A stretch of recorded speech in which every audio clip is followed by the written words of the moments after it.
খবরটা দেয় আমি সঙ্গে সঙ্গে তাকে বলি যে এটা খুব নক্কারজনক ঘটনা এবং খুবই বেদনাদায়ক ঘটনা।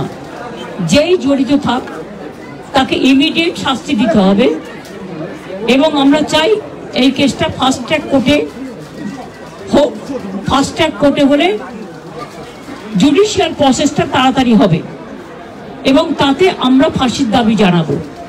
কারণ কিছু মনে রাখবেন, কিছু লোক এখনো সামাজিক অবক্ষয়ের মধ্যে আছেন, সামাজিক মূল্যবোধটাকে ভুলে গেছেন।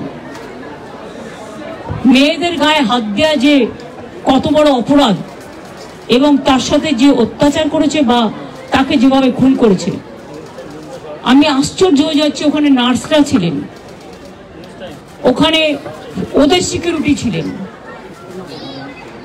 সবাই ছিল, কিন্তু কি করে ঘটনা ঘটলো এটা এখনো আমি ঠিক বুঝতে পারছি না। পুলিশকে আমি বলেছি, বাবা মাও যেটা আমাকে বলেছেন যে ওদের ভেতরেই কেউ আছে, যদি ভেতরে কেউ থাকে, কারো প্রতি সন্দেহ হয়, যারা ছিল, যারা ওর বন্ধু বান্ধব, তাদেরকে সবাইকে ডেকে কথা বলবে এবং যিনি ফোন করেছিলেন প্রথম বাড়িতে তাকেও ডেকে কথা বলবেন।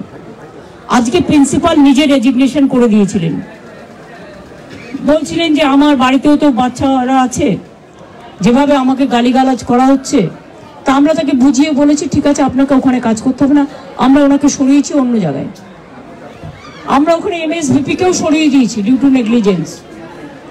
আমরা হাসপাতাল থেকে হেড অফ দ্য ডিপার্টমেন্ট, যে চেস ডিপার্টমেন্ট, তাকেও সরিয়ে দিয়েছি এবং পুলিশ পোস্টে যে ACP ছিলেন তাকেও সরিয়ে দিয়েছি। সবাইকেই সরানো হয়েছে এবং ডগ স্কোয়াড থেকে শুরু করে, ভিডিও থেকে শুরু করে, ফরেন্সিক ডিপার্টমেন্ট থেকে শুরু করে সবাইকেই ইনভলভ করা হয়েছে যাতে খুনি গ্রেপ্তার হয় এবং দোষীরা শাস্তি পায়। এবং